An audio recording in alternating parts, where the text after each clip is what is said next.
Bonjour. On attend encore une ou deux personnes qui nous rejoignent. Voilà. Bonjour à tous. Bienvenue au colloque Carac 2023. Je vais tout de suite donner la parole à Magali Vessière, qui est vice-présidente de FIT, l'association des IRT-ITE. Et j'introduirai ensuite le colloque en termes d'historique et d'objectifs. Donc, Magali, je te donne la parole. Et puis ensuite, Philippe Michalon, qui fait partie de l'équipe NanoElec, présentera le programme de la journée. Alors, ne vous inquiétez pas, je vais être extrêmement brève. Hugues a mentionné que j'étais vice-présidente de la FIT, mais accessoirement, je suis aussi présidente de l'IRT Saint-Exupéry. Et j'ai eu le plaisir aujourd'hui d'accompagner Claude Arnaud, qui est aussi dans nos rangs, qui lui est président de la FIT, pour on avait organisé une conférence de presse avec Bruno Bonnel, le secrétaire général pour l'investissement. On lui a présenté, je dirais, le bilan des 10 années passées qui correspondent à la période depuis l'origine des IRT-ITE, et on a présenté les perspectives offertes par la FIT qui s'organiserait de plus en plus sous forme d'alliance ou sous forme de coopération interinstituts. Et j'ai le plaisir de vous dire que il s'est montré comme un fervent défenseur du rôle des IRT-ITE dans l'écosystème de la recherche française. Il a eu des mots très encourageants sur même notre avenir, sur la période 2025-2030. Et vous savez que c'est la période qui est encore en construction, pour laquelle on formule un certain nombre de projets pour le futur. J'ai beaucoup aimé sa petite phrase imagée en disant « mais on ne va pas freiner sur la glace ». Quelque chose qui est parti aussi bien et aussi vite, hein, et c'est le quelque chose en question, c'est nous, c'est vous. Donc c'était des mots extrêmement encourageants. J'espère qu'il a réussi à convaincre les journalistes comme il a réussi à me convaincre moi. Voilà, à part ça, encore une fois, juste pour terminer en disant, la coopération interinstituts est un axe d'amélioration du fonctionnement de tous nos instituts pour à la fois, je dirais, offrir à nos partenaires une gamme d'expertise qui est plus large que ce que peut faire chaque institut à l'échelle individuelle, pour augmenter, si je puis dire, l'impact que donc vous pouvez avoir collectivement, pour attirer des jeunes talents aussi, ça leur donne des perspectives de carrière éventuellement dans d'autres secteurs, dans d'autres régions, qui peuvent être aussi intéressants. Donc, je suis heureuse de pouvoir ouvrir ce colloque interinstitut, et je vous souhaite une journée extrêmement fructueuse. Merci à vous. Merci beaucoup, Magali.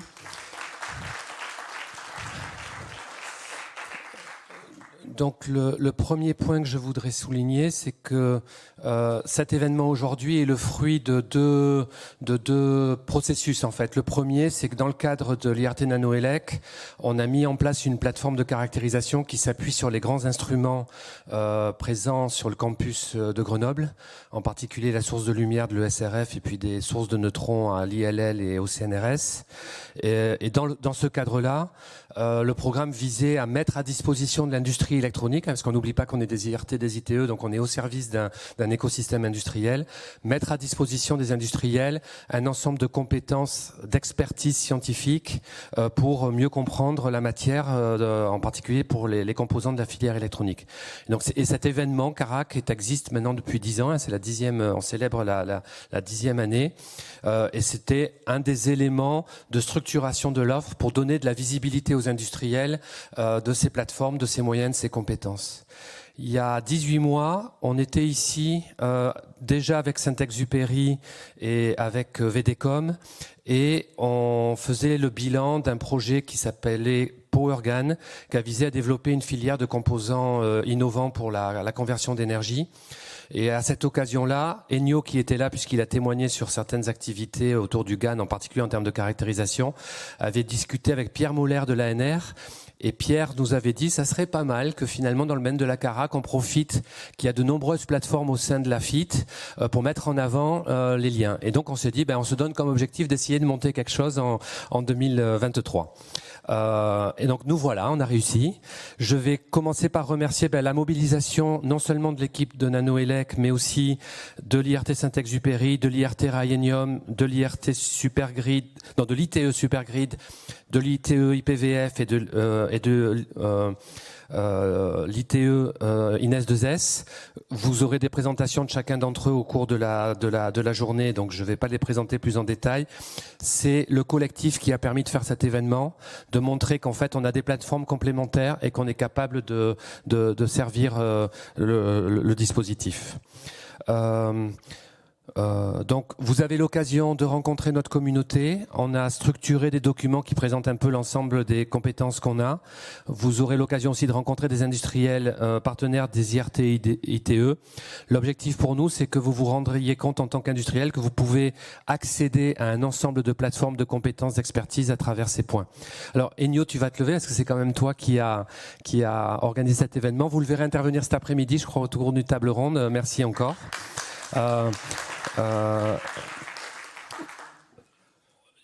Il y a six instituts qui sont représentés aujourd'hui, mais en fait, on accède aussi via l'Alliance Matériaux, par exemple, aux compétences d'autres instituts.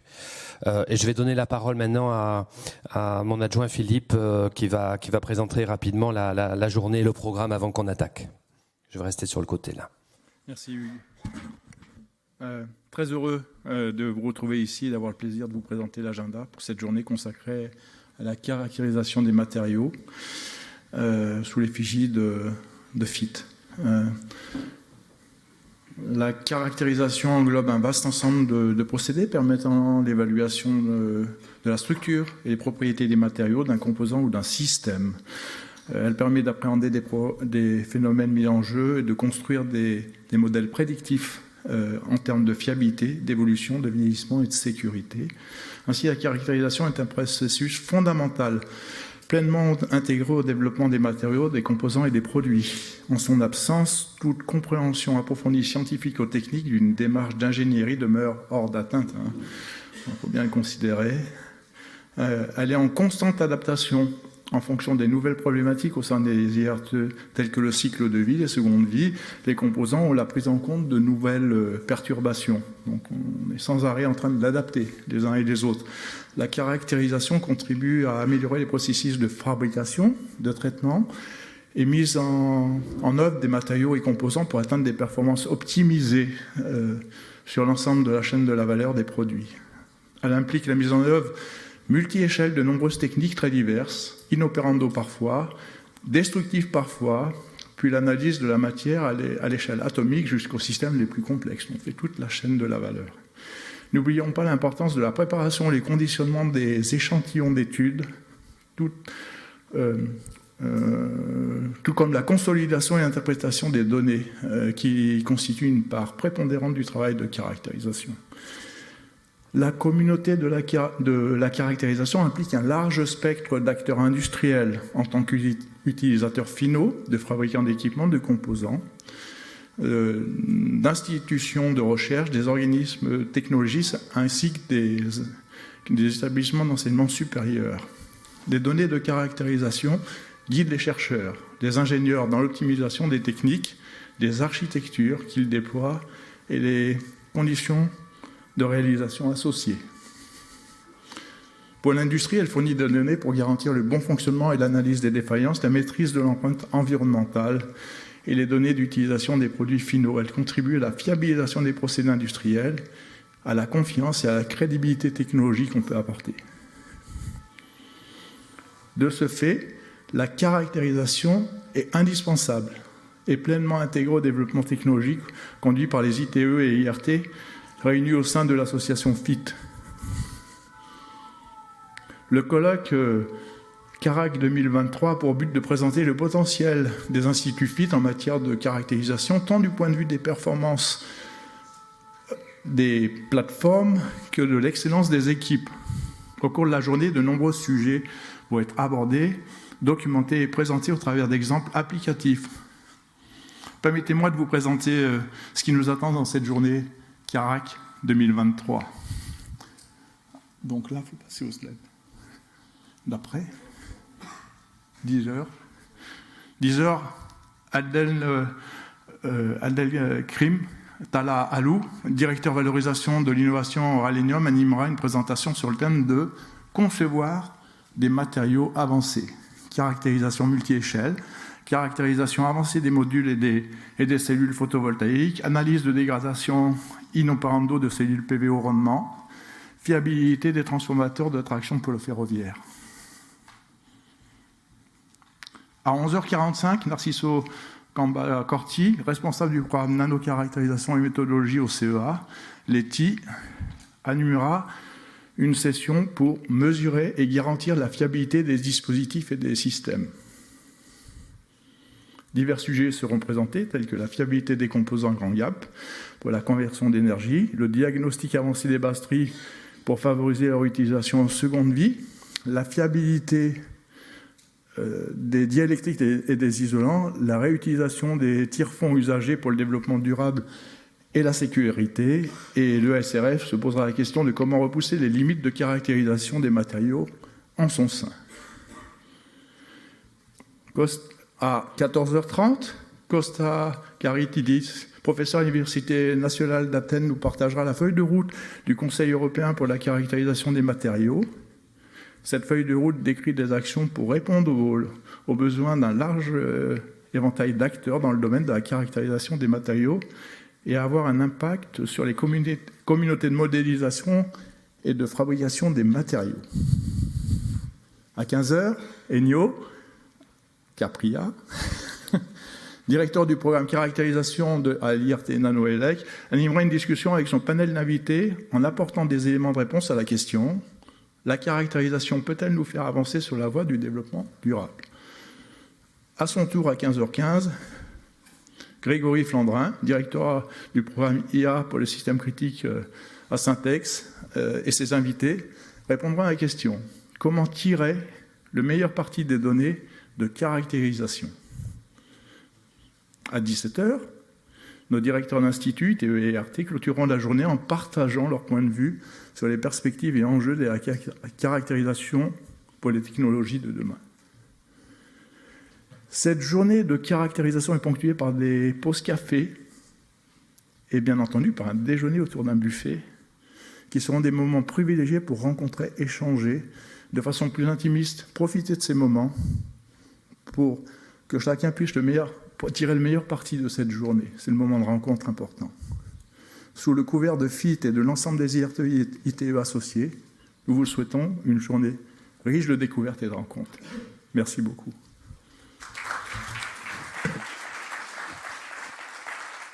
Merci Philippe. Avant d'appeler Abdelkrim pour la première session, je voudrais signaler que l'événement est aussi en ligne. On va pouvoir récolter des questions au fur et à mesure des interventions pour pouvoir les poser en fin de session. François, tu confirmes. Et puis la salle, bien sûr, pourra intervenir. Donc Abdelkrim, je te donne la parole et je te fais démarrer. Merci beaucoup. Merci Hugues. Donc, j'ai l'honneur de commencer par la première session. Ça, c'est pour changer de slide, hein, c'est ça? Ah oui? Ok, très bien.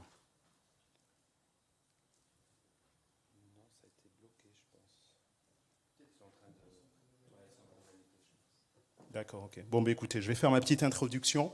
Donc, vous avez eu une petite introduction sur la caractérisation. On y est? Super. Merci. OK.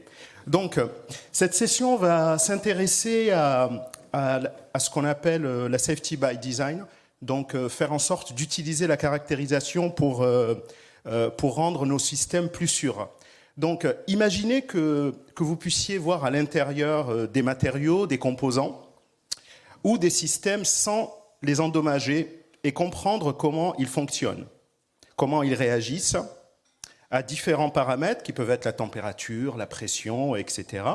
Comment ils se dégradent ou comment ils peuvent être améliorés. C'est ce que permet la caractérisation, qui est essentielle pour développer des modèles de prédiction qui améliorent la fiabilité des systèmes et donc leur performance et leur sécurité. Elle est donc indispensable pour innover et créer de nouveaux matériaux, de nouveaux composants, de nouveaux systèmes. Et cela, comme ça va vous être montré dans la journée, pour nous permettre de répondre aux besoins actuels et futurs de notre société. Donc la caractérisation s'inscrit vraiment dans la transformation, la décarbonation, la réduction d'énergie, etc.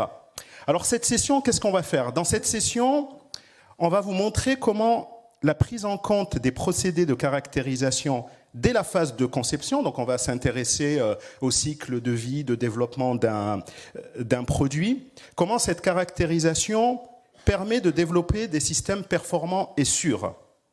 Nous allons vous faire découvrir 4 exemples concrets. Donc on va vous montrer qu'il y a des possibilités et qu'elles peuvent atteindre des TRL élevés. Procédés appliqués à 3 domaines technologiques. On va s'intéresser tout d'abord à l'électronique, avec un cas qui nous sera présenté autour de l'utilisation des rayons X, le PV et les matériaux. Donc sans plus attendre, je vais demander aux participants de cette session de nous rejoindre. Donc Julien Lesseur, Wilfried Favre, Smaïl Ziani et Romain Baudieu, s'il vous plaît.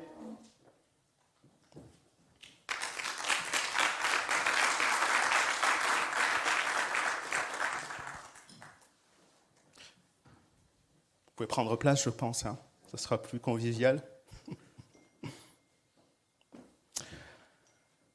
Alors, on va tout de suite rentrer dans le vif du sujet. Et le premier intervenant sera, le premier orateur qui va rejoindre le plateau d'éloquence sera Julien Lesseur, qui est ingénieur de recherche à l'IRT Saint-Exupéry.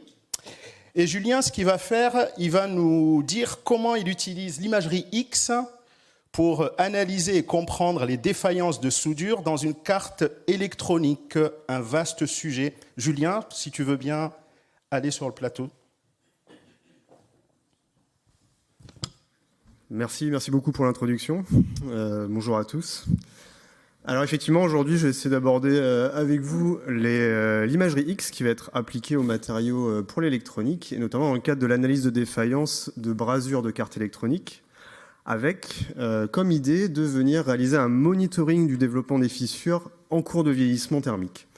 Alors c'est un projet qui a été réalisé avec mon collègue Pierre Roumanille dans le cadre d'un sujet innovation qu'on avait proposé à l'IRT qui nous permet en fait de réaliser des petits projets de recherche en fonds propres.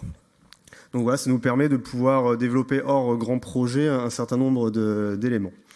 Alors si je peux avoir... Merci.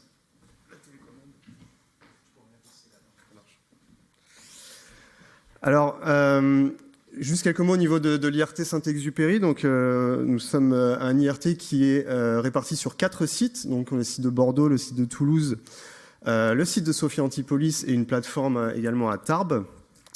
Et l'IRT Saint-Exupéry est un acteur majeur des secteurs aéronautiques, du spatial et de la défense. Et il s'articule autour de 8 positionnements d'excellence. Donc je ne vais pas rentrer dans le détail, mais ça va regrouper tout ce qui va concerner les matériaux à très haute valeur ajoutée et leur pendant numérique. On va également avoir pour la partie électrification tout ce qui va concerner les systèmes d'isolation électrique. Et puis également la conversion de puissance électronique avec les composants grand gap, notamment qui vous seront présentés par Fabio Cocchetti dans la seconde session ce matin. On va également être un acteur majeur au niveau de la partie numérique et l'intelligence artificielle, donc via des grands projets fondateurs et sous forme de grandes collaborations comme les projets ANITI, la charte d'excellence ANITI. On va également avoir des collaborations avec différents IRT comme l'IRT BICOM pour tout ce qui va concerner la partie 6G. Ou également l'IRT SystemX pour la partie intelligence artificielle. Alors concernant le sujet du jour, donc l'idée c'est de venir localiser l'origine de défaillances dans les circuits électroniques lorsqu'ils sont soumis un vieillissement, on va parler de vieillissement thermique dans notre cas, et d'essayer de comprendre d'où viennent ces défauts et comment améliorer finalement les propriétés matériaux.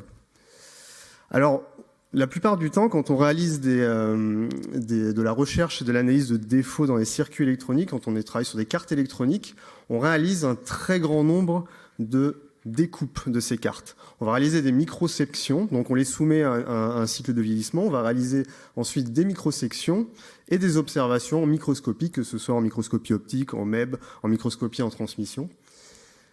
Donc, majoritairement, on va plutôt travailler en fait sur des essais qu'on va qualifier de destructifs.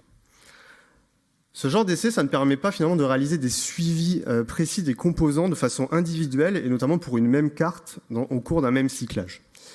Un des autres désavantages de cette méthode, c'est aussi la précision des coupes. Lorsqu'on va réaliser une découpe, un polissage, on ne sait pas toujours où est-ce qu'on tombe exactement. On peut passer à côté des défauts, ou pire, on peut également en créer de nouveaux en réalisant de la fissuration qui n'est pas désirée.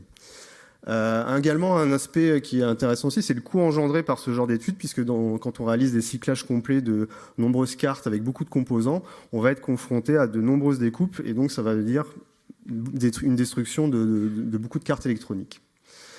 Un moyen également de caractériser la défaillance dans nos systèmes, c'est de réaliser des mesures en résistance lors du cyclage. Donc on va faire des mesures en résistance en différents points de la carte pour différents composants. Donc nous on travaille entre moins 55 et plus 125 degrés. On va avoir des rampes de 10 degrés en montée en température ou en descente, et puis on va réaliser des temporisations de l'ordre de 15 minutes.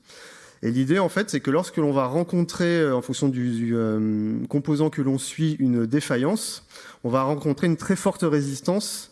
Et ça va nous permettre de dire que notre système est du coup en défaillance. Et alors, comment on essaye de localiser ce genre de défaillance? Ça, c'est un point assez critique. On sait qu'on a une défaillance, mais on ne sait pas exactement où et qu'est-ce qui la cause. Et puis également, l'idée, c'est essayer de suivre le cycle de vie avec les différents composants tout au long du cyclage. Alors, l'approche employée pour cette étude, en fait, ça consiste à travailler à partir de ce qu'on appelle de l'imagerie X non destructive. Alors, je précise de laboratoire parce que nous, on ne va pas travailler sur des grands instruments. On est équipé au sein de l'IRT d'un système de tomographie X. Alors, je vais vous expliquer assez rapidement les approches que l'on a pratiquées. Donc, d'un côté, vous pouvez avoir la partie de tomographie X, qui est un outil où on va générer une visualisation de la structure interne des matériaux. En 3D, donc on a un échantillon qui est positionné sur une platine motorisée et on va récupérer des projections radiographiques en faisant tourner notre échantillon, et ensuite on va, grâce à un algorithme mathématique, reconstruire à l'intérieur de notre objet et pouvoir ensuite l'analyser de façon qualitative et quantitative. Ça, c'est une approche qui est maintenant de plus en plus utilisée, aussi bien pour l'industrie électronique que pour tout un tas d'applications matériaux, en termes de caractérisation. Et on a également une deuxième approche qui va nous intéresser aujourd'hui, qui s'appelle la laminographie X. Alors, par rapport à la tomographie X, la laminographie, elle a l'avantage de pouvoir imager des grands composants plans. La tomographie X sur les cartes électroniques, c'est pas mal, mais si on a des très très grandes cartes, on se retrouve confronté à des problèmes de résolution, puisqu'il faut faire tourner notre carte sur 360 degrés sur la platine motorisée. Donc ça crée des soucis, on va perdre en résolution, puis il y a également le fait de traverser beaucoup de matière lorsque la carte est parallèle à la direction du faisceau de rayons X. C'est pour ça qu'on va plutôt travailler avec une approche en laminographie. Donc vous avez ici un schéma en haut à droite qui vous présente le type d'analyse que l'on effectue. Donc c'est finalement un déplacement en translation qui est réalisé sur notre carte. Vous avez sur l'animation les radiographies qui circulent. Donc ça vous montre un petit peu le déplacement que l'on opère. Donc on n'effectue pas de rotation, et ça nous permet de venir nous rapprocher très fortement de notre tube à rayons X, et donc d'avoir des images qui sont bien résolues. Alors, il existe plusieurs types de laminographie. Vous avez également la possibilité d'avoir une platine de rotation qui est inclinée. Là, ça vous permet de réaliser des images qui seront de meilleure qualité, mais par contre, ce n'est pas toujours disponible sur les appareils que l'on va trouver en laboratoire. Par contre, si vous allez faire du rayonnement synchrotron, vous allez retrouver ce genre d'approche. L'avantage de cette approche, par contre, c'est que par rapport à la laminographie X en translation, qui va vous donner une information plutôt dans la profondeur de l'échantillon, on va qualifier plutôt ça de méthode de 2,5D, la rotation inclinée va, elle, permettre de pouvoir reconstruire des images en 3D plus proprement.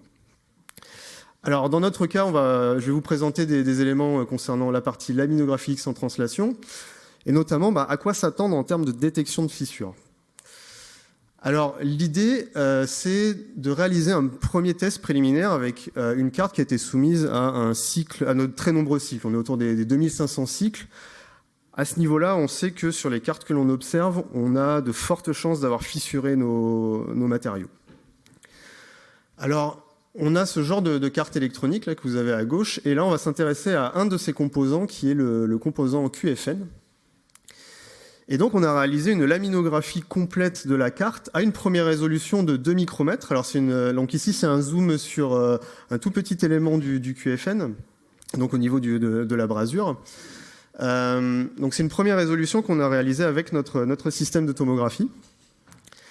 Et on voit très nettement des fissures qui sont symbolisées par la partie avec les flèches blanches. Vous avez également des zones de cavité qui sont très très importantes. Et on a réalisé ensuite une deuxième laminographie, mais à une résolution beaucoup plus fine. On a fait ça avec nos collègues de chez LMK, qui sont équipés d'un tomographe submicronique. Et là, l'idée, c'est de venir confirmer, OK, est-ce qu'on arrive bien à voir avec notre système de tomographie ces fissurations. Donc la réponse semble oui. Mais pour encore plus confirmer ces éléments et voir à quoi ressemblent ces fissures, on a également la partie, on a réalisé des coupes tomographiques, donc en section horizontale, comme vous pouvez voir sur l'image du centre, et également coupe verticale, et qu'on a comparé directement avec la partie en observation optique. Donc on a quand même globalement une très très bonne concordance, et donc pour la suite du travail, on est resté avec ce qu'on sait faire avec notre système, à savoir réaliser de la détection à 2 microns. Ici, c'est un autre exemple. Donc, vous avez la comparaison entre la lamino et la tomographie. Donc, si on s'intéresse sur la partie droite, vous avez de la fissuration. Je ne sais pas si on voit très très bien à l'image, mais bon, ce sont des zones qu'on arrive à observer et à comparer avec la partie tomographie. Par contre, sur l'image en bas, c'était un petit peu plus délicat. La zone de fissuration était plus complexe. Par contre, l'avantage de la partie laminographie, c'est les temps de scan. Et ça va avoir une importance par rapport à la zone. On est à 7 minutes, à la dosimétrie. On est à 7 minutes sur la laminographie. On va être à 3h15 sur la partie tomographie. Julien, oui. Je vais vous demander de décourter. Bon. Ça marche. Bon. Alors du coup, juste pour conclure, on a réalisé ça sur des BGA. Donc on voit qu'on a très facilement la possibilité de venir travailler avec des zones de fissuration complexes, aussi bien sur les deux interfaces. Donc ça fonctionne très bien pour les BGA, ça fonctionne très bien pour les résistances. Et si on s'intéresse à l'aspect monitoring, on voit tout de suite qu'on intervient entre 400 et 700 cycles à un début de fissuration.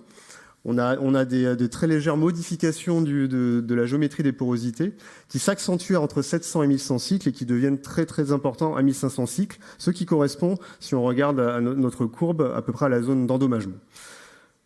Voilà, donc c'était dans l'idée de vous présenter cette méthode, puisque c'est un outil qui est vraiment intéressant pour le suivi, l'aide à la compréhension des matériaux, et également tout ce qui va consister à la réalisation de bibliothèques de défauts en comparaison avec donc la partie tomographie, la partie observation, microscopie optique et tomographie.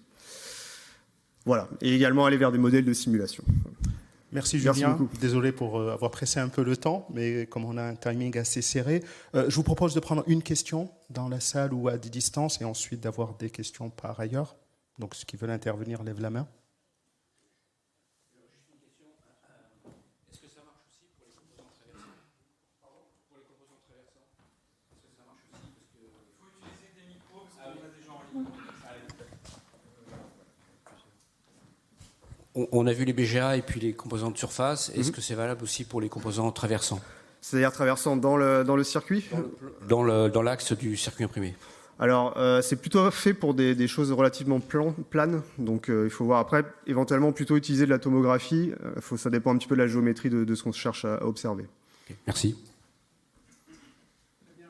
Merci. Ah si, il fonctionne. Merci beaucoup.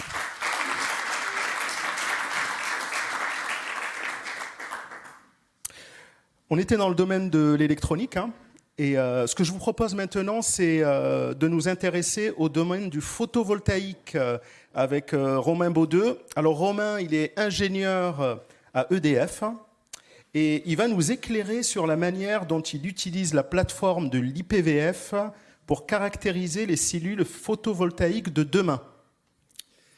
Bonjour à tous, merci pour cette introduction.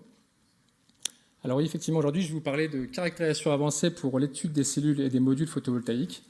Donc nous, pour rappeler un peu, donc on est une équipe EDF qui est installée dans les locaux de l'IPVF et puis on cherche à faire le lien entre les projets IPVF et puis les besoins qu'on a du côté d'EDF. Alors déjà, pour rappeler un peu le contexte de ce travail-là, ici, je vous présente donc les quelques chiffres sur le photovoltaïque qui sont tirés d'un ouvrage qui a été écrit par des chercheurs du CNRS à l'IPVF. Donc on apprend pas mal de choses. Donc le photovoltaïque aujourd'hui, c'est 18,6 TWh, soit 4,5% de l'électricité consommée en France en 2022. C'est une énergie qui est maintenant compétitive avec 50 € du mégawattheure pour une centrale au sol. Les centrales, maintenant, elles durent jusqu'à 30 ans, voire plus, avec une perte linéaire qui est constante, autour de 0,5% par an. Au niveau industriel, c'est un domaine qui est complètement dominé par la Chine, puisque 75% de la production mondiale est dominée par la Chine, sur tous les segments de la chaîne de production. Et il y a un potentiel aussi assez important sur le photovoltaïque, puisqu'on attend de 90 à 250 TWh installés en 2050, soit 5 à 14 fois plus que ce qui est fait en 2022. Donc nous, côté EDF, on est surtout sur ce dernier segment, sur l'installation des centrales photovoltaïques. Donc c'est un domaine l'installation des centrales photovoltaïques, c'est un domaine qui est très concurrentiel, et si on veut rester compétitif, c'est important pour EDF de chercher à s'approvisionner avec des modules qui sont toujours plus performants. Et ça va nécessiter d'utiliser des nouvelles technologies de plus en plus complexes. On voit par exemple l'arrivée des PERC depuis 2014 qui a complètement dominé le marché en 2022 et qui se fait progressivement remplacer par les TOPCon pour disparaître. Voilà, donc en 2030, il y aura quasiment plus des TOPCon sur le marché. Et puis on voit aussi apparaître des nouvelles technologies, donc les hétérojonctions qui commencent à plutôt bien s'implanter, et puis tout ce qui est technologie tandem. Donc nous, côté EDF, en fait, on va utiliser le bras de levier de l'IPVF, donc se basant sur ces compétences-là, les compétences de l'IPVF et puis la plateforme de l'IPVF, pour anticiper l'arrivée de ces nouvelles technologies, et puis aussi comprendre le fonctionnement de ces technologies et voir aussi leur mécanisme de dégradation. Alors, quelques exemples d'études. Là, je vais vous montrer un rapide panorama de ce qu'on fait. Donc, en ce qui concerne la fiabilité des cellules et des modules photovoltaïques, donc comme je disais, les technologies sont de plus en plus complexes. En fait, les cellules sont composées d'une grande variété de matériaux. Donc, au niveau cellules, donc là, je représente en haut à droite une cellule PERC silicium. Donc, on a le bloc silicium on voit qui est avec des matériaux à l'interface et en surface du wafer. Et en fait, quand on va aller sur des cellules tandem, on va avoir quelque chose d'encore plus compliqué puisqu'on va reprendre cette cellule silicium et on va ajouter une cellule qu'on dit perovskite par-dessus, d'où le nom tandem. Et donc, avec ce type de cellule, on va pouvoir atteindre des rendements théoriques jusqu'à 42%, là où le silicium est plafonné à 29%. Donc ça, donc on s'attend donc qu'il y ait de plus en plus de défaillances au niveau cellule, puisqu'on a de plus en plus de matériaux, plus d'interfaces, donc on s'attend à ça. Donc on va chercher à développer des équipements et des outils de caractérisation pour bien comprendre ce qui se passe à l'intérieur, au niveau des interfaces notamment. Et puis, il faut aussi quand même garder en tête que actuellement, si on regarde les modules silicium, les principales causes de défaillance, c'est pas au niveau de la cellule, mais c'est au niveau de tout ce qu'il y a autour, ce qu'on appelle le packaging en fait, notamment donc, les encapsulants, et puis tout ce qui est interconnexion et les contacts électriques.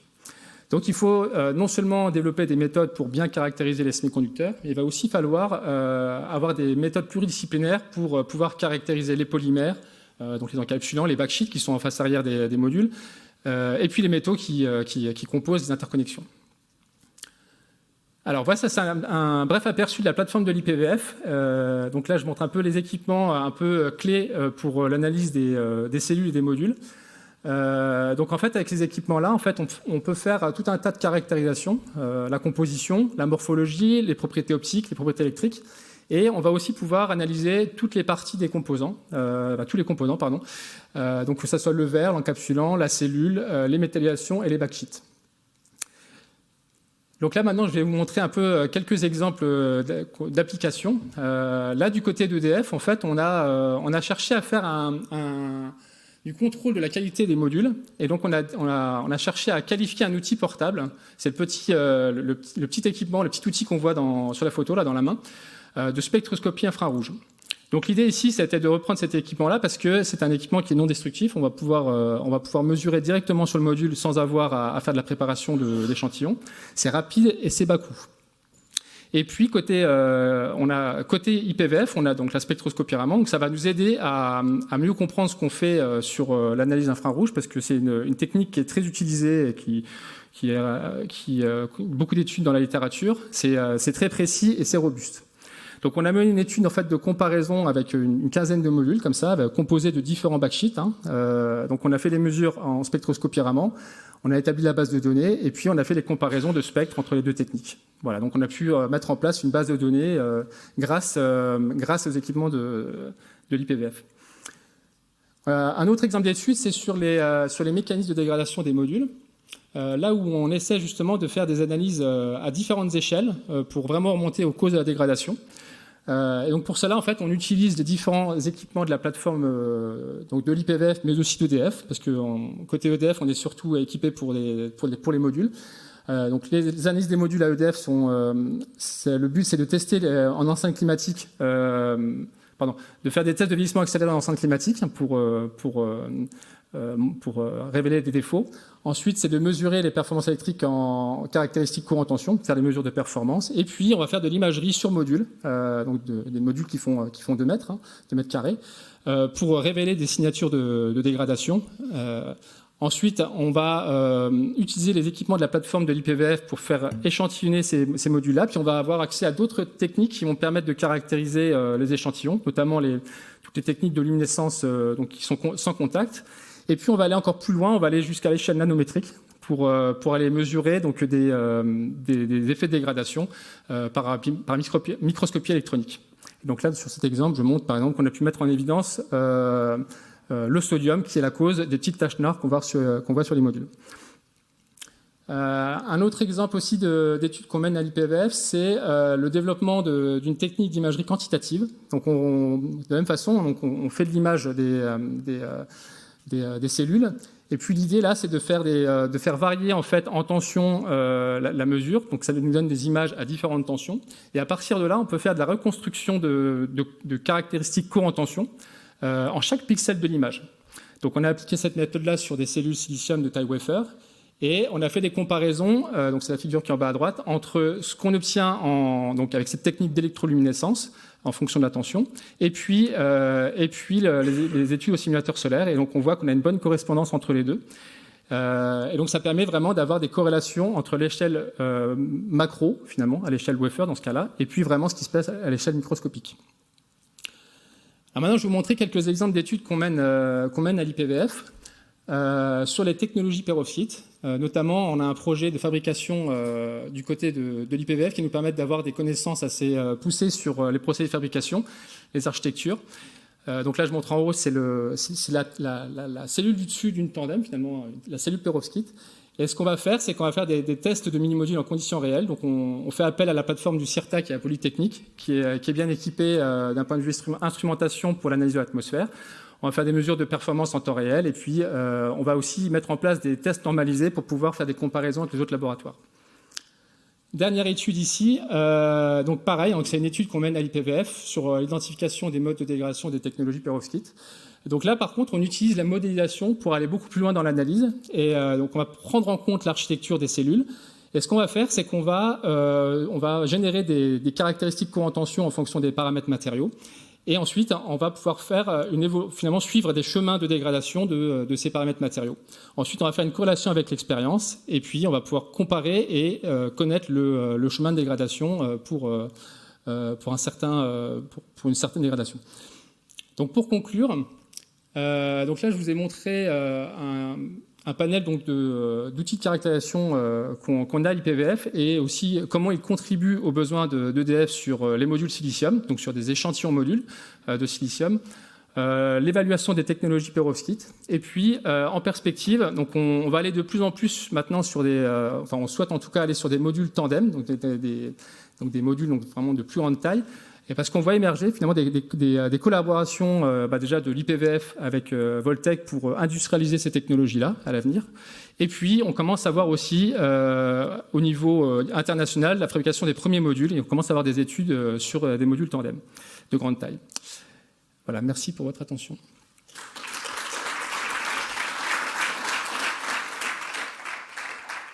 Merci Romain pour cette présentation. On peut prendre quelques questions dans la salle ou à distance. Donc vous levez la main et je vous amène le micro. Merci Ennio.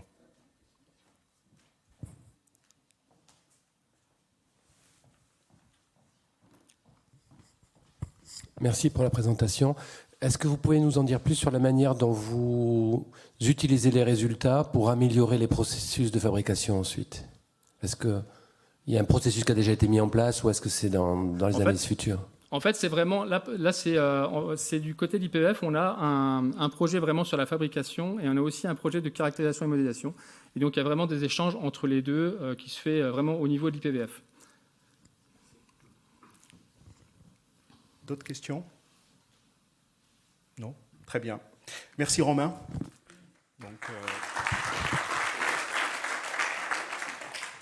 Alors, ce que je vous propose, c'est qu'on quitte un peu le monde du PV pour le temps d'une présentation. Et je vais demander à Smaïl Ziani de rejoindre le plateau. Donc, Smaïl est responsable du pôle d'expertise énergie à l'IRT Rhélénium. Et il va nous parler de la manière dont il utilise la caractérisation des matériaux pour fiabiliser et augmenter la durée de vie des transformateurs de traction dans le domaine ferroviaire. Donc, Smaïl, je te laisse prendre la parole. Merci à Delphine pour l'introduction. Je vais dire que dans la continuité, je dirais, d'un sujet comme les PV sur l'énergie, je vais parler d'un asset, un actif assez important dans la transmission, la distribution d'énergie, qui sont les transformateurs. À titre introductif, les transformateurs sont de nature très robuste. Effectivement, on retrouve des transformateurs, que ce soit dans la traction ferroviaire ou dans la distribution d'énergie électrique, avec des âges très avancés. On peut dépasser les 80 ans ou les 90 même d'ailleurs, que ce soit aussi dans le ferroviaire.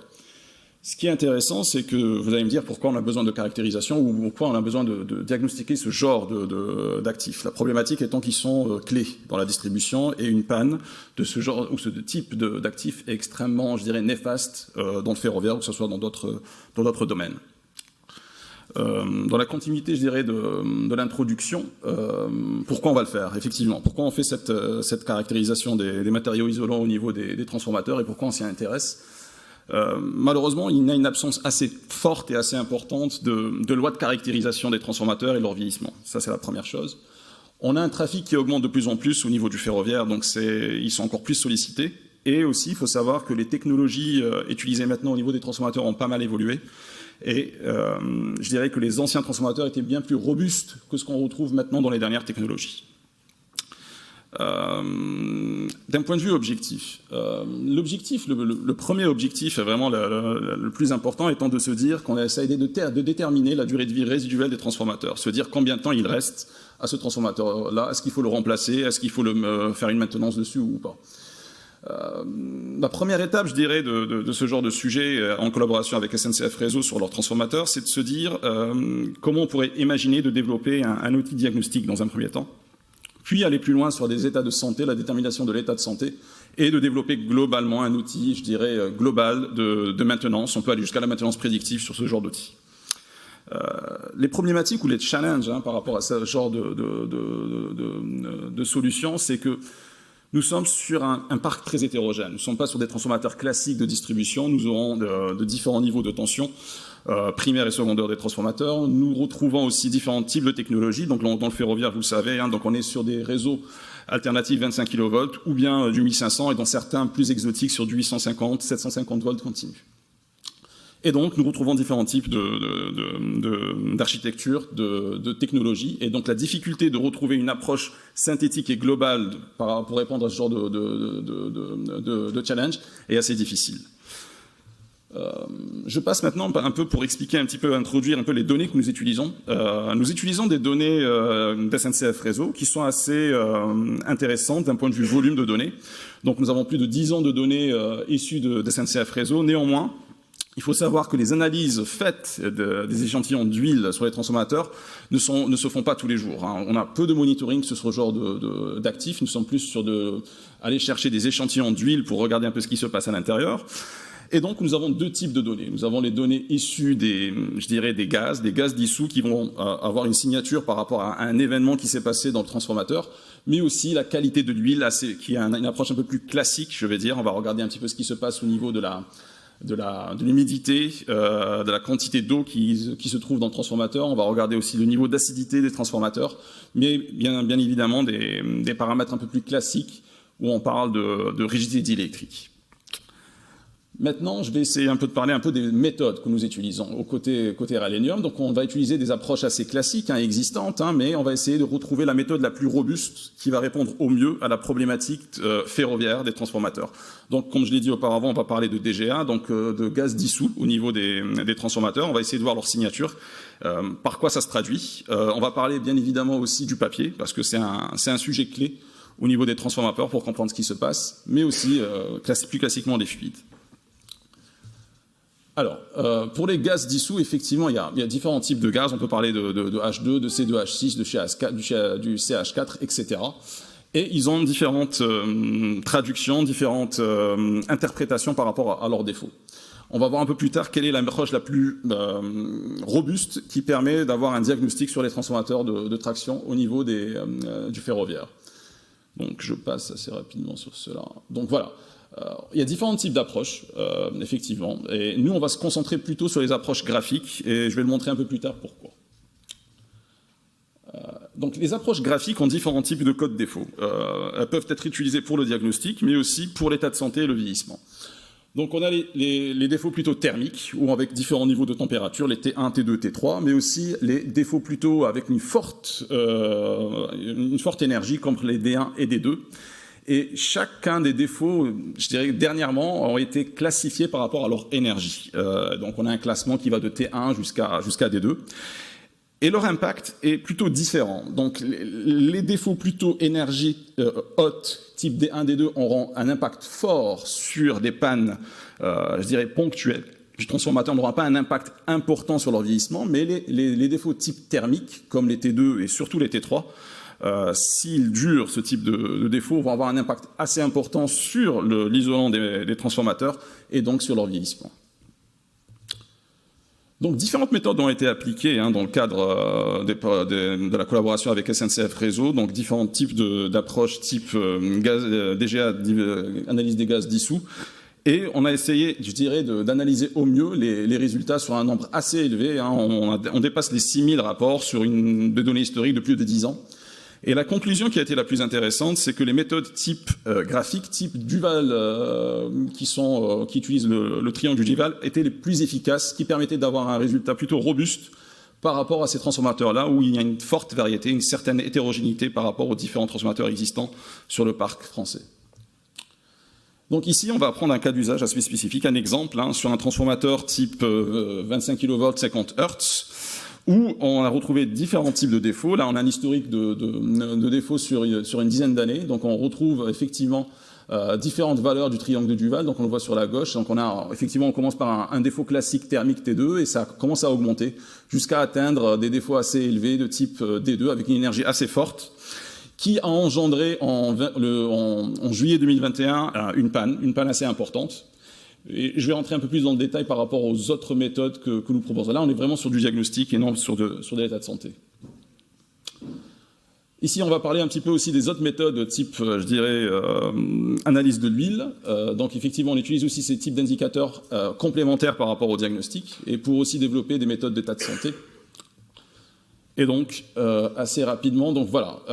Ce qui a été assez intéressant par rapport à ce cas d'usage côté SNCF Réseau, c'est que si on regarde les différents, je dirais, paramètres type analyse d'huile classique, on retrouve bien que la dernière analyse avant et après le défaut est excellente. En fait, on voit bien en juillet 2021, en septembre, tout est bon. Puis il y a eu une certaine maintenance qui a été faite pour extraire toute l'humidité qui était au niveau du papier isolant. Et donc on retrouve des résultats le 14 septembre 2021 qui étaient excellents et très bons. Néanmoins, lors de la mise en marche de ce transformateur-là, il est retombé en panne. Sans utiliser la méthode type triangle de Duval, ce qu'on voit ici sur l'historique en différents défauts, on n'a pas forcément une information supplémentaire par rapport à la panne qui pouvait être engendrée. On voit bien qu'en réalité, si on avait pris en compte dès le début ce type d'indicateur qui est le triangle du Duval et qui a une approche beaucoup plus robuste que les analyses d'huile qui sont plus ou moins limitées, on voit qu'il est en D2, donc une énergie assez forte, qui est toujours un défaut assez élevé, et il fallait faire encore plus, je dirais, de maintenance, de réduire encore plus l'humidité au niveau du papier isolant pour le redémarrer. Donc, je dirais que c'était la plus-value par rapport à ce type d'approche au niveau du diagnostic, qui est la plus-value du triangle de Duval, et ce qu'on a proposé de côté IRT Ralenium. Je vais essayer d'introduire assez rapidement, vu que le temps est assez limité, par rapport aux approches plutôt de type RUL et état de santé. Je vais présenter uniquement une approche qui va, je veux dire, synthétiser un petit peu les indicateurs d'état de santé. Donc là, je vais vous présenter une approche qui est basée sur les gaz dissous, un indicateur global qui va prendre en compte l'état de l'huile, mais aussi l'état de charge. Donc, voici les 4 indicateurs. Donc, un peu avant, j'avais parlé de l'analyse d'huile. Là, on va avoir un indicateur global sur l'analyse d'huile, mais aussi d'autres types d'indicateurs comme les gaz dissous. Et on va essayer d'avoir un indicateur global d'état de santé du transformateur qui va quand même permettre aussi de déterminer la durée de vie résiduelle des transformateurs. Juste pour conclure et finir par rapport à cet exemple-là, pour un peu déterminer un petit peu ce qu'on arrive à voir comme tendance par rapport à cet état de santé, c'est qu'on voit sur les 3 derniers, je dirais, les derniers rapports qu'on nous retrouvons, où il y a eu effectivement une maintenance. Donc, du 28 juillet 2021 jusqu'au 14 septembre, on voit bien qu'il y a une amélioration. Donc, on passe d'un indicateur, par exemple, sur l'huile, qui était très bas et qui s'est amélioré. On voit que l'état de santé global est passé environ de 41% vers 70%, mais ça n'empêche pas que côté diagnostic, ça n'a pas empêché d'avoir une panne, et on le voit bien avec l'indicateur type gaz dissous. Je m'arrête là, je pense, je ferai une conclusion peut-être par rapport aux questions. Très bien. Merci Smaïl pour cette présentation qui nous montre un exemple qui sort un peu du monde de l'électronique où on est en capacité de faire une analyse non destructive sur du matériel et de développer des modèles qui permettent de prédire la manière dont ils vont vieillir. Donc, je vous propose de prendre quelques questions en salle. S'il y en a, vous levez la main. Il y en a une au fond là-bas, Enio. C'est comme tu veux. Vas-y, c'est toi qui décides. Merci, bonjour, merci pour cette présentation. Est-ce que les analyses de Remaining Useful Life que vous faites pour des transformateurs 50 Hz, est-ce que c'est extrapolable pour des transformateurs moyenne fréquence, par exemple ? Oui, les méthodes sont transportables. Par contre, ce qui est assez compliqué, c'est de déterminer par rapport aux méthodes de diagnostic, sur ce qui se fait le plus souvent sur les gaz dissous, c'est de déterminer les niveaux, les seuils des différents gaz. C'est assez particulier. Donc vous passez d'une technologie à une autre, donc la quantité d'huile n'est pas la même, la quantité de gaz dissous aussi n'est pas la même. Et regardez aussi si la fréquence aussi va jouer aussi par rapport à un vieillissement plus accéléré. Néanmoins, nous sommes sur un parc assez hétérogène, et donc on avait différents types de transformateurs, différentes tailles, différentes puissances. Et l'idée serait peut-être sur ce type de transformateur de tester des méthodes assez robustes et normalisées comme la méthode du triangle de Duval. Il faudrait tester et ça peut être assez robuste comme approche sur des transformateurs assez plus exotiques que ceux utilisés dans la distribution classique, on va dire. Bonjour, François-Xavier Ouf du Laboratoire national de métrologie et d'essais. Merci pour cette présentation. Je me pose une question. Effectivement, là, vous avez plus de 10 ans, voire sur certains transformateurs, je pense, beaucoup plus de retours d'expérience.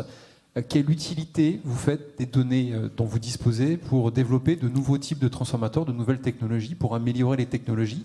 Je pense qu'il y a une boucle de rétroaction, certainement. Mais est-ce que vous pouvez nous en dire un peu plus sur ce sujet, s'il vous plaît ? Alors, pour répondre très vite, on n'en est pas là. Pour l'instant, surtout sur les transformateurs, et en particulier sur les transformateurs de traction, c'est une technologie qui est plutôt lente d'un point de vue nouveauté, à part si on parle de moyenne fréquence.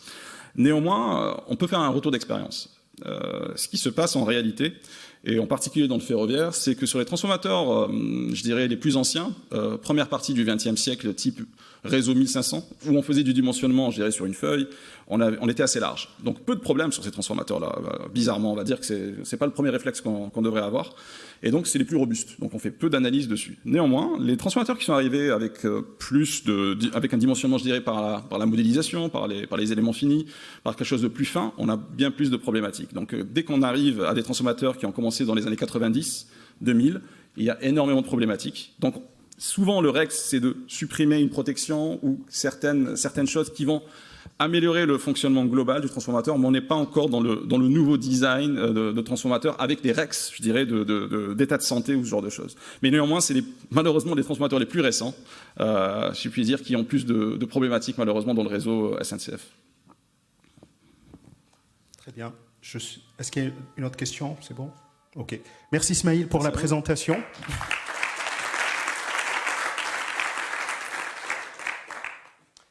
Alors pour terminer cette session, je vous propose de revenir dans le domaine du PV sur un sujet un peu différent de celui qu'on a vu tout à l'heure. Et c'est Wilfried Favre, qui est chef du laboratoire des cellules photovoltaïques à hétérojonction au CEA Litten, qui va nous faire une présentation. Wilfried va nous montrer comment le développement d'outils de caractérisation sous lumière peut devenir une réalité et améliorer grandement la conductivité de la performance des cellules. Pour rappel, aujourd'hui, la plupart des caractérisations se font dans le noir, et le fait de pouvoir aller faire ces caractérisations dans la lumière, ce que j'en comprends, amènera certainement une disruption dans la compréhension des cellules elles-mêmes et donc, par conséquence, leur modélisation et l'amélioration de leur performance. Donc, Wilfried, je vous laisse nous en dire un peu plus. Merci. Merci Abdelkrim pour l'introduction. Alors, je vais voir si j'arrive à passer.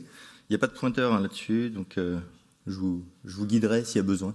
Donc, en effet, je vais vous parler des caractérisations opérando pour les pertes résistives des cellules photovoltaïques en silicium à haut rendement.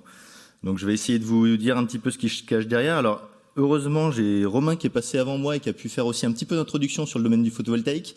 Alors, il a présenté ce qui se passait en France. Dans le monde, quelques chiffres. On parle de le PV a contribué à quasiment 6% de la production d'électricité en 2022.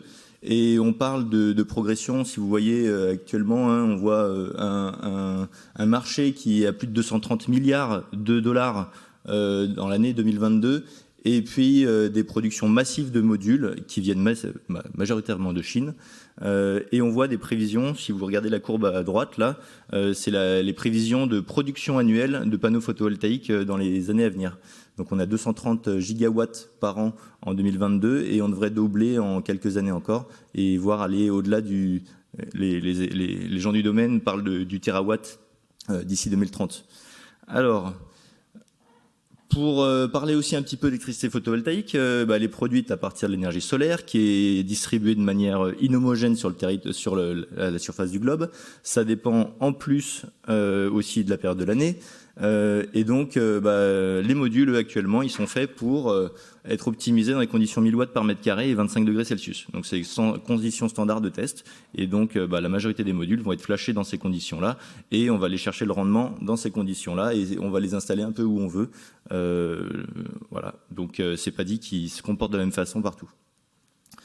Et je vais parler que de l'éclairement de la température. L'humidité va être aussi un volet qui a été soulevé aussi par Romain au niveau des modules et des défaillances modules qu'on peut en voir avec les encapsulants. Alors, je travaille à l'INES. Donc, l'INES, c'est un endroit à Chambéry. Voilà, c'est un lieu de recherche à Chambéry où on a plusieurs laboratoires du CEA Litten, de l'université, joint avec le CNRS, et une partie de ces laboratoires sont intégrés dans l'INES 2S, qui est un des ITE dont on parle aujourd'hui. La chance qu'on a sur INES, c'est qu'on a des laboratoires qui travaillent sur l'ensemble de la chaîne de valeur du photovoltaïque. Donc aussi bien de la génération des matériaux que de la production de cellules, de modules et de systèmes. Donc, et avec des boucles de rétroaction pour l'optimisation. Donc c'est très intéressant. Et on travaille avec des industriels qui cherchent justement des installations pour aller faire une partie de leurs travaux et de leur développement avec nos chercheurs. Donc vous avez ici 2-3 images pour vous montrer qu'on sait faire des lingots de silicium de plus d'1 mètre carré, qu'on sait faire de la carague, la découpe de cellules, de la cristallisation de lingots de silicium. On a aussi des installations pour faire des cellules solaires, donc à base de silicium. Donc les cellules silicium, elles font à peu près 15 cm de côté actuellement. Maintenant, ça passe à 21 cm de côté. Vous avez aussi les cellules perovskites qui ont été introduites, ou tandem, qui ont été introduites par Romain tout à l'heure. C'est plutôt les plus petites cellules qu'on voit en haut à gauche, là, qui sont tenues par Karine. Où là, on va poser une cellule par-dessus la cellule silicium. L'objectif, c'est d'absorber encore plus efficacement la lumière du soleil et de passer de la fameuse limite de 29% de rendement à plus de 40 à l'avenir. Donc voilà pour les installations, l'introduction. Donc à l'INES, on a réussi à faire des rendements au-delà à 25% en hétérojonction de silicium aux grandes surfaces. Donc c'est un résultat marquant en Europe, c'est le meilleur en Europe. Et sur ces surfaces, et puis en tandem, on a démontré plus de 27% actuellement. Voilà, on travaille pour essayer d'aller au-delà. Alors, si maintenant je reviens un peu aux technologies, donc il y a différentes technologies silicium qui existent, et là on a une transition majeure qui se fait de la cellule PERC, où il y avait un contact direct du métal sur le silicium en face arrière, vers des technos où cette fois-ci il n'y a plus de contact direct du métal sur le silicium, et on va parler de contact passivant. Donc il y a des rendements qui sont plus élevés avec ces méthodes-là, et on a le silicium cristallin aussi passe d'un silicium absorbeur de type P, positif, donc dopé plutôt avec un certain type de dopant, vers du silicium de type N. Voilà, l'hétérojonction de silicium qu'on développe dans mon laboratoire, c'est la structure qui est à droite.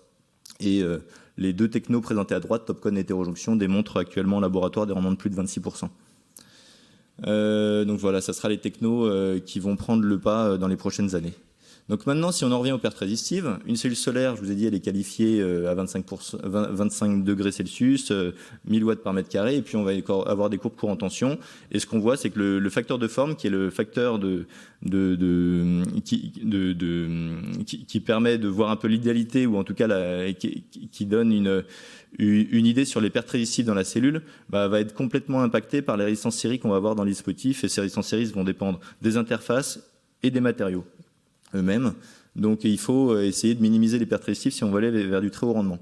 Donc les pertes résistives, là maintenant si je zoome un peu sur la cellule, vous avez des pertes qui peuvent se produire dans l'absorbeur silicium, donc c'est en transverse, on va avoir des pertes aux interfaces, des pertes latérales aussi jusqu'aux métallisations, etc., etc.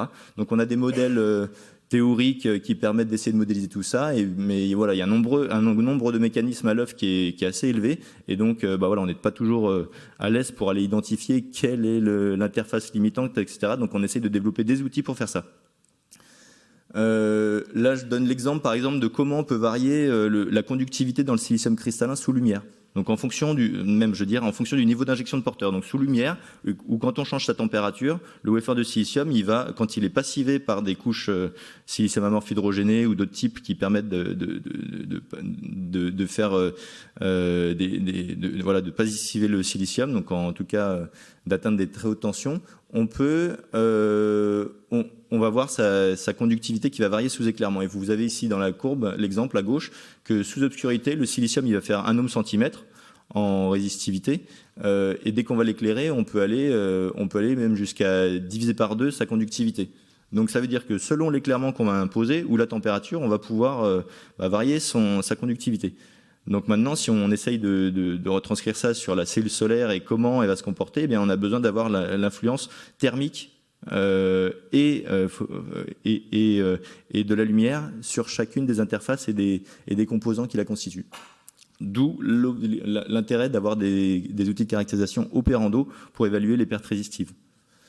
Donc nous, on a plutôt développé un outil en lien avec la technique TLM, donc c'est la Transfer Lens Method, où le principe c'est d'aller mesurer une couche conductrice sur laquelle on a déposé des plots de différentes distances interélectrodes, et puis on va aller regarder en fonction de la distance interélectrode comment varie la résistance totale du système.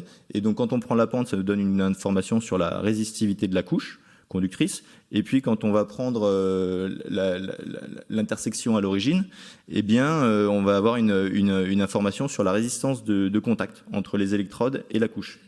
Voilà, donc c'est assez simple sur le principe, sauf que ça c'est développé pour des mesures avec une seule couche et sous obscurité.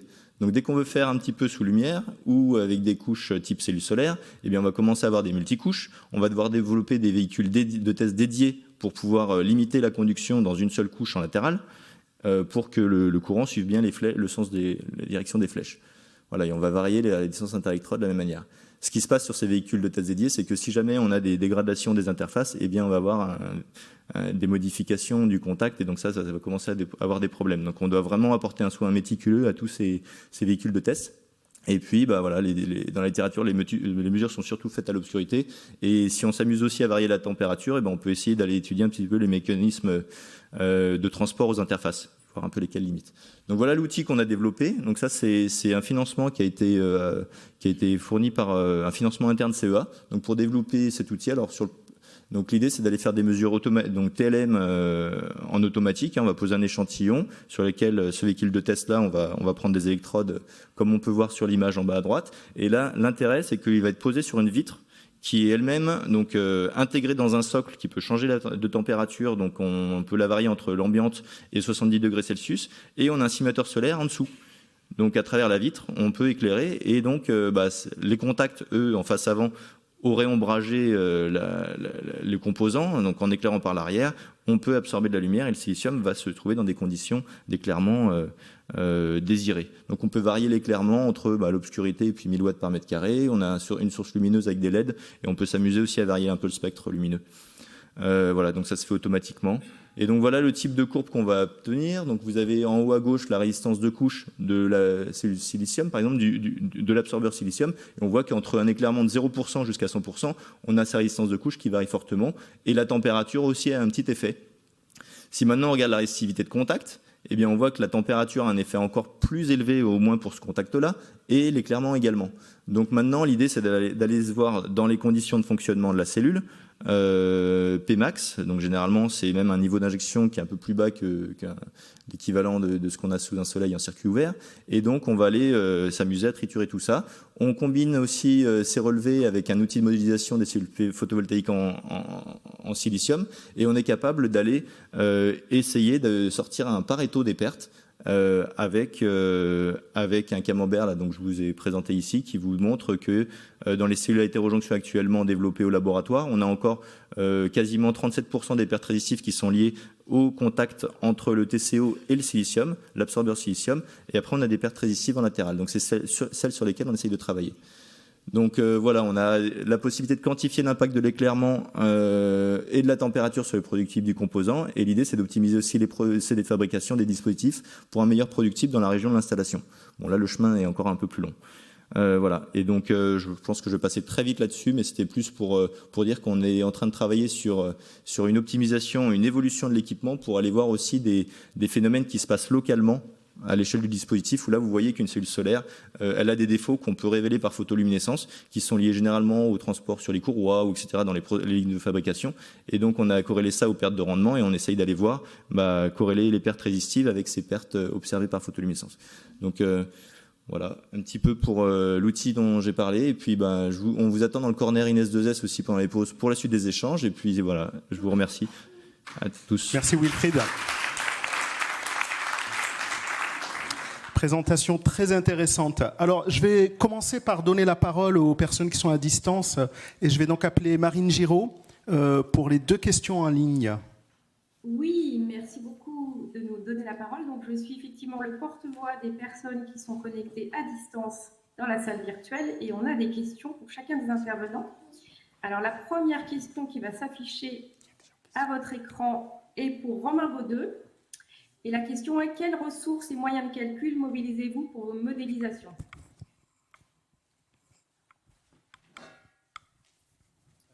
Alors la question sur les ressources, donc en fait on a une équipe en modélisation à l'IPVF, donc il y a différentes thématiques sur la modélisation. Hein. On peut aller de la modélisation, comme je l'ai montré, sur la modélisation à l'appui à la caractérisation. Et puis, on peut aussi faire des modèles sur tout ce qui est conditions réelles. Et puis aussi, on commence maintenant, donc il y aura Jean-Baptiste qui en parlera cet après-midi, à faire des modélisations en utilisant tout ce qui est intelligence artificielle. Voilà, je ne sais pas si ça répond à la question. Merci pour votre réponse. Les participants nous diront si ça répond. On va poser une deuxième question qui, cette fois, est pour Smaïl Ziani. La question est, en quoi l'étude des transformateurs est spécifique à l'écosystème du transport par rail? Est-ce que vos résultats pourraient être utiles dans d'autres filières? Oui, effectivement. Les transformateurs, on les retrouve un peu partout. On les retrouve dans le domaine du transport, mais aussi dans le domaine de distribution de l'énergie, mais aussi dans tout ce qui est, dans toutes les, je dirais, les installations industrielles. Je dirais tout ce qui est développé dans le cadre de l'IRT Ralenium, il faudrait surtout se concentrer sur les transformateurs plus ou moins de moyenne, je dirais même forte puissance, où on a des transformateurs immergés. Parce que les approches sont surtout basées sur de l'analyse d'huile et de gaz dissous, donc on va s'intéresser plutôt à ce type de niveau de puissance sur les transformateurs. Et ce qui est intéressant aussi, c'est que dans le cadre du ferroviaire, on a une certaine hétérogénéité des transformateurs. On a aussi des pics de puissance qui sont totalement différents par rapport à la distribution classique, où on a des pics assez classiques qui sont différents de la traction. Et donc, je dirais que les méthodes qu'on a développées sont assez robustes et ont déjà été éprouvées dans un environnement assez complexe. Donc, j'imagine que il est assez intéressant d'appliquer ces approches-là dans d'autres secteurs. Voilà. Merci Smaïl pour votre réponse. Alors on a une troisième question, cette fois-ci pour Wilfried. J'espère qu'on a toujours le temps de la prendre. Donc, dans quelle mesure votre outil est-il transférable ou utilisable par un tiers? Est-il commercialisé? L'outil actuellement, donc merci pour la question. L'outil actuellement, il est développé à l'échelle du laboratoire. Donc on est encore sur un prototype qu'on essaye de rendre plus robuste, notamment avec des tests de répétabilité, tout un tas de tests un petit peu, pas des crash tests, mais justement des tests pour évaluer un peu sa pertinence et les aspects répétabilité et sensibilité. Actuellement, on n'a pas de cadre avec du transfert vers un industriel, et on est preneur justement s'il y a des gens qui sont intéressés pour participer à ce développement, n'hésitez pas à prendre contact avec moi et pour essayer de fixer un cadre. Donc pour l'instant, c'est vraiment interne CEA. Merci Wilfried. On a une question dans la salle, au moins.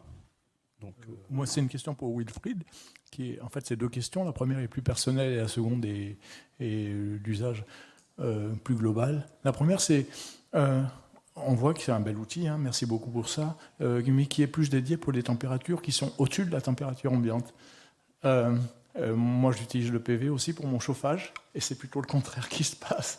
Et j'aimerais bien avoir des informations aussi sur ce qui se passe pour les températures inférieures à la température ambiante, ou proche du zéro, voire inférieure. Je ne sais pas si c'est dans le plan de le développer, ça. Et puis du coup, l'autre question, c'est, compte tenu de ces résultats, est-ce que derrière, vous exploitez ces résultats pour se dire, on voit l'impact en température positive ou négative, peu importe, et du coup, voilà ce qu'il faudrait changer dans les cellules pour qu'on garde le meilleur rendement dans toutes les situations. Est-ce que ça, vous l'exploitez aujourd'hui? Merci, Wilfried. Pour la première question, généralement, le photovoltaïque, plus on va vers des températures faibles et qu'il y a un éclairement élevé, et mieux c'est. C'est donc là, de ce côté-là, généralement, voilà, en hiver, on produit moins de solaire, plus en France en tout cas, parce qu'il y a moins d'ensoleillement, pas parce que les températures sont basses. Donc mais après, j'ai peut-être pas forcément saisi la contrée, mais en tout cas, sur l'équipement en lui-même, pour l'instant, on n'est pas capable de refroidir. Au-delà, en dessous. Voilà. Après, dans un module, une cellule photovoltaïque, elle va surtout fonctionner autour de 40 degrés Celsius. C'est l'ordre de grandeur, voilà, et avec un éclairement de 800 watts par mètre carré, c'est plutôt ce qu'on va avoir pour les conditions NOCT. Donc voilà pour le premier point. Pour l'instant, c'est pas encore intégré dans l'équipement. Pourquoi pas aller à l'avenir là-dessus, mais pour l'instant c'était pas l'objectif. Et après, voilà, c'est ce que je disais tout à l'heure en introduction, on a l'avantage aussi d'avoir une ligne de production de cellules solaires. On a aussi un partenariat fort avec Enel Green Power qui est en train de monter une usine de 3 gigawatts d'hétérojonction en Sicile à Catane. Et donc l'idée c'est de faire cette rétroaction-là pour être capable d'optimiser les matériaux. Mais typiquement, quand on dépose des couches de silicium amorphe hydrogéné, on a des résultats. Si on dépose du nanocristallin, on voit qu'il y a un avantage à aller dans cette direction-là. On est capable de le quantifier avec ces méthodes, avec ces techniques. Et par contre, ce qu'il y a, c'est que peut-être à 25 degrés, ça donne des meilleurs résultats. Peut-être qu'à 40, à 60, les résultats seront un peu différents. Donc c'est ça aussi qu'on essaye d'aller voir pour pas qu'on aille dans des directions où justement on a des outils qui à une époque étaient bien plus optimisés, bien plus je montre Ismaël parce que justement il nous disait tout à l'heure que les transformateurs étaient bien plus fiables à une époque. L'idée c'est pas d'aller aussi vers toujours plus de rendement à 25 degrés et peut-être un petit peu plus de défaillance dans le temps. Donc il y a l'aspect fiabilité et stabilité aussi qui est important à regarder. Et on a un programme PEPR aussi qui aidera, et des projets européens qu'on a déposés pour essayer d'aller travailler autour de ce dispositif. Voilà. Merci Wilfried. Je vois que le temps est écoulé. Donc moi je remercie l'ensemble des orateurs qui sont rendus sur le plateau pour nous faire ces présentations d'une grande richesse. Je vous demande de les applaudir. Hein. Et voilà.